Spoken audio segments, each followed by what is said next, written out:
Hi hello welcome back to my channel. నేను మీ మాధవి. ఈరోజు మీకు పల్స్ పోలియో వ్యాక్సినేషన్ గురించి చెప్తానండి. ఈ పల్స్ పోలియో వ్యాక్సిన్ వేసుకోవటం వల్ల ఏమిటి లాభం అంటే 2 చుక్కలు నిండు జీవితం అండి.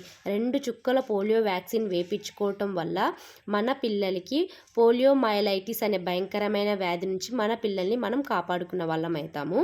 ఈ పోలియో వ్యాక్సినేషన్ ప్రోగ్రామ్ అనేది ఎప్పుడు స్టార్ట్ చేశారంటే 1995లో మన ఇండియాలో స్టార్ట్ చేశారు.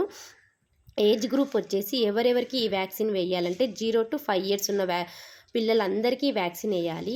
ఈ వ్యాక్సిన్ వేసేటప్పుడు మనం గుర్తుపెట్టుకోవాల్సిన విషయాలు ఏంటంటే వ్యాక్సిన్ వైల్ మానిటరింగ్ సిస్టమ్ ఉంటుందండి, అది ఖచ్చితంగా చూసుకోవాలి. నెక్స్ట్ థింగ్ వచ్చేసి వ్యాక్సిన్ ఎక్స్పైరీ డేట్ ఉందా లేదా చెక్ చేసుకోవాలి. లాస్ట్ కేస్ మన ఇండియాలో 2011లో వెస్ట్ బెంగాల్లో ఐడెంటిఫై చేశాము. Next WHO declaring to our country polio free అని 2014 మార్చ్లో డిక్లేర్ చేసిందండి. ఈ వ్యాక్సిన్ వేసుకోవడం వల్ల లైట్ సైడ్ ఎఫెక్ట్స్ అనేవి ఉంటాయి, ఏం పెద్ద భయపడాల్సిన అవసరం ఏం లేదు. ఫీవర్ అండ్ వామిటింగ్స్, డయేరియా ఉంటుందండి. నా ఇన్ఫర్మేషన్ వర్త్ అనిపిస్తే like, share, subscribe to my channel. Thanks for watching.